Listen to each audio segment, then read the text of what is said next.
Bueno, ¿qué tal?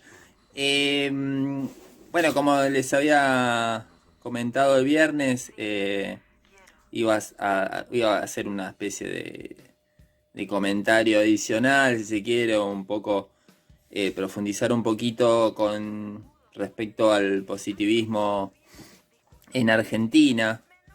Creo que es clave lo que ya estuvimos comentando anteriormente, de ubicarnos en el contexto en el cual se va a desarrollar esta corriente de pensamiento que va a hegemonizar en todos los países centrales y va a repercutir en los países en vías de desarrollo, si quiere, los países colonizados de alguna manera. Es una ideología de dominación, de alguna manera, porque el positivismo ya, digamos, tiene la base de querer justificar, si quiere, el dominio o la primacía de de determinado comportamiento, de determinado modus de vida, de determinada economía, y teniendo en cuenta las particularidades nuestras acá en el cono sur, justo se da en sintonía en el cual se están conformando los estados-nación acá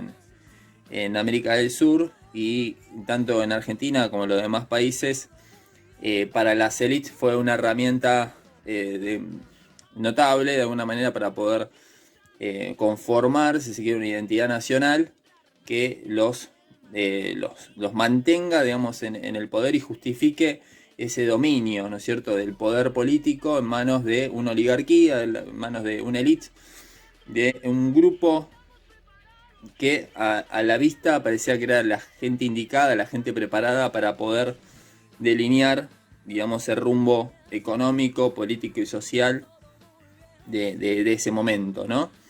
Y bien, estamos precisamente en la década de fines del siglo XIX, ¿no es cierto?, en la conformación del Estado-Nación, en la época del roquismo, y en el momento también donde va a surgir esta nueva generación, la denominada generación del 80, para los historiadores revisionistas vendría a ser la degeneración, ¿no?, del 80, pero bueno, pues precisamente por eso, porque de alguna forma va a relegitimar, digamos, este dominio, va a relegitimar una ideología liberal, conservadora, de la mano de una nueva generación.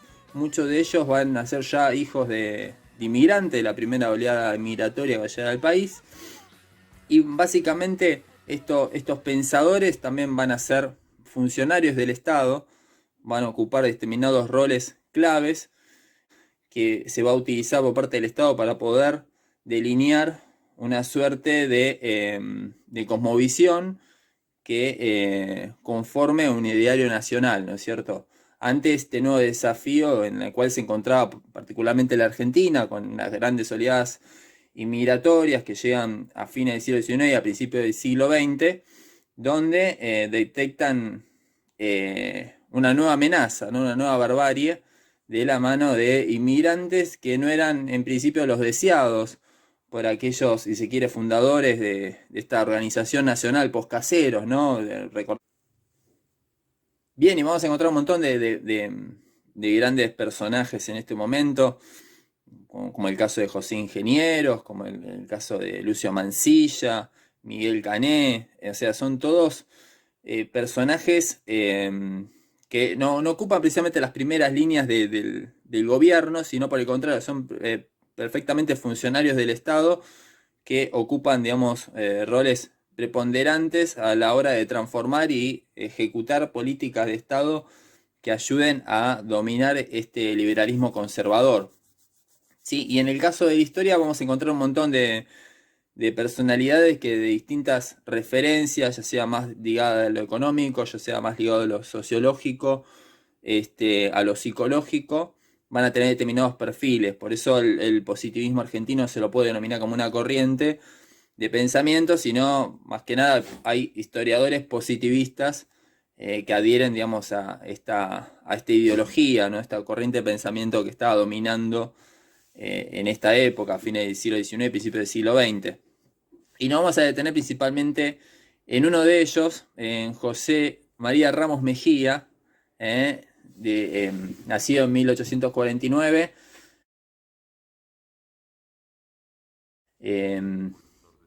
ocupó un montón de roles claves dentro de lo que vendría a ser las principales necesidades, digamos, a la hora de poder conformar un ciudadano ideal, ¿no es cierto? Vos fijate que, por ejemplo, como médico ejerció la cátedra de patología nerviosa, ¿sí? En 1887, fundó el Círculo Médico Argentino. Además, bueno, en 1893 fue presidente del Departamento Nacional de Higiene. Además, presidió el Consejo Nacional de Educación, por el cual tuvo un rol preponderante a la hora de crear numerosas escuelas primarias. Fue diputado nacional en 1882, entre 1882 y 1892. Y bueno, si te pones a fijar todos los roles que él ocupó, ya por el lado de la medicina, ya por el lado del higienismo, ya por el lado de la psicología, por el lado de la educación, o sea, son determinadas preocupaciones que tenía la élite en ese momento para poder, de alguna forma, ordenar la sociedad ante las amenazas de disolución, ¿no es cierto? Ante la amenaza de la anarquía que traía precisamente esta inmigración, estos extranjeros que estaban en nuestro país y que se resistían a ser argentinos de alguna manera, ¿no? Entonces, bueno, esas son las principales preocupaciones de los hombres de esta época, ¿no es cierto? De qué manera ensamblar las ciencias biológicas con las ciencias sociales, digamos. Ese es precisamente el gran lema del positivismo, ¿no es cierto? Es encontrar estos, o justificar los hechos sociales a partir de principios biológicos, ¿no es cierto? A partir de la ciencia de ese entonces. Y bueno, y vos fijate que, por ejemplo, uno de ellos, José Ingenieros, encontraba en el texto clásico, ¿no? de Domingo Faustino Sarmiento, el Facundo, como el libro fundante, ¿no? De reflexión sobre la Argentina. Era el libro clave para ellos, ¿no? ¿Por qué? Porque a partir del Facundo se encuentra el origen en lo que se va a centrar la psicología social, ¿no es cierto? Y estamos hablando ni más ni menos que el tema de la barbarie, ¿no es cierto?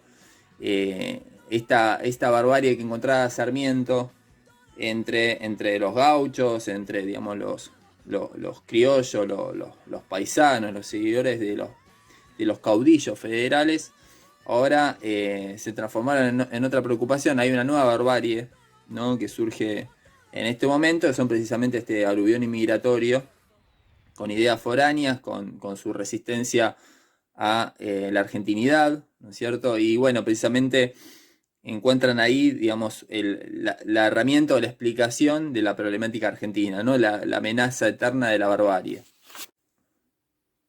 Bueno, ¿esto por qué? Porque la barbarie sería así como un complejo constituido y condicionado por el medio natural, ¿sí? Estamos hablando en torno a la geografía y el clima, una serie de consideraciones sobre la organización del poder y la locura, en términos patológicos, en que se ven inmersos aquellos que lo detentan como forma de exteriorizar sus pasiones, ¿no? Entonces, de alguna manera, encuentra también la explicación de la barbarie hacia estas patologías, ¿sí? En manos de determinadas personalidades que lo que hacen es dirigir, digamos, y llevar a cabo o manejar las multitudes, y eso precisamente sería la principal amenaza que genera la anarquía o el caos social.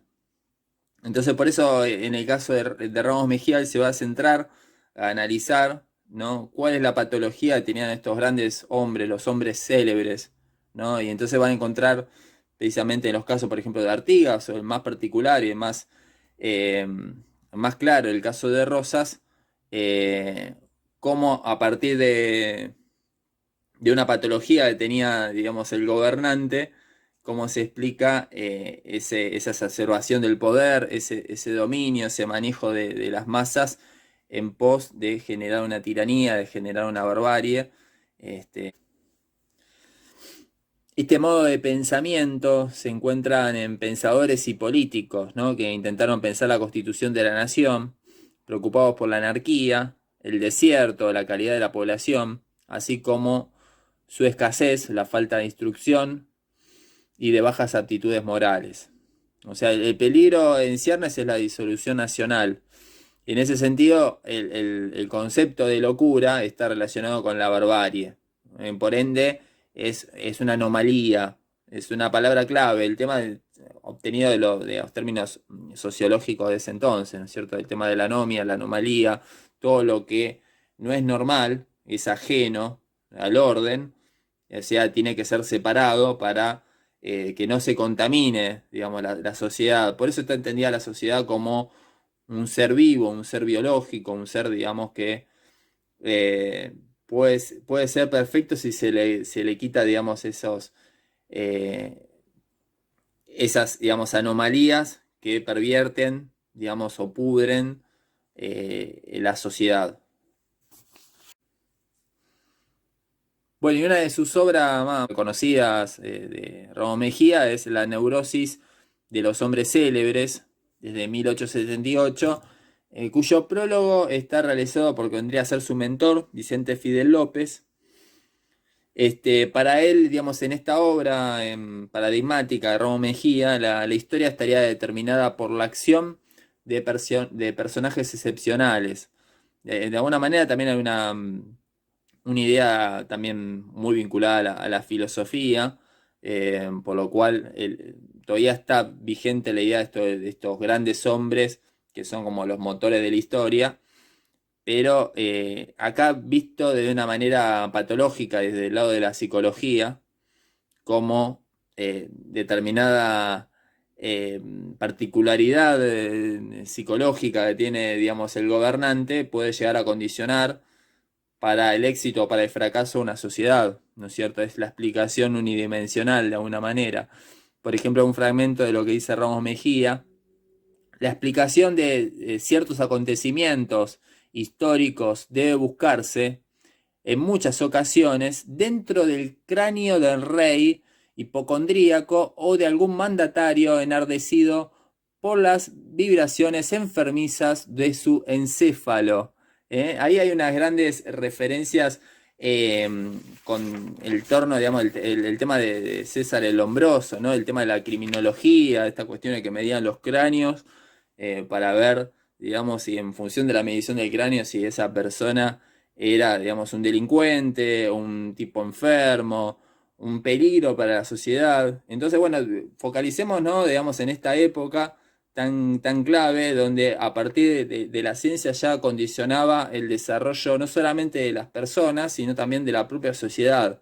Entonces, de alguna manera también hay una forma de justificar el orden o una continuidad o un statu quo social. En este caso, el de Ramos Mejía, como de los pensadores en ese momento, ellos tenían que mantener un orden, un statu quo, digamos, un ideario de nación que ya venía arrastrado por los fundadores, por Mitre, digamos, todos, digamos, estos gobernantes postcaseros, pero se encontraban ante una nueva amenaza que era precisamente las ideas anarquistas, comunistas, todo lo que vendría a ser las ideas foráneas que amenazaban el orden social.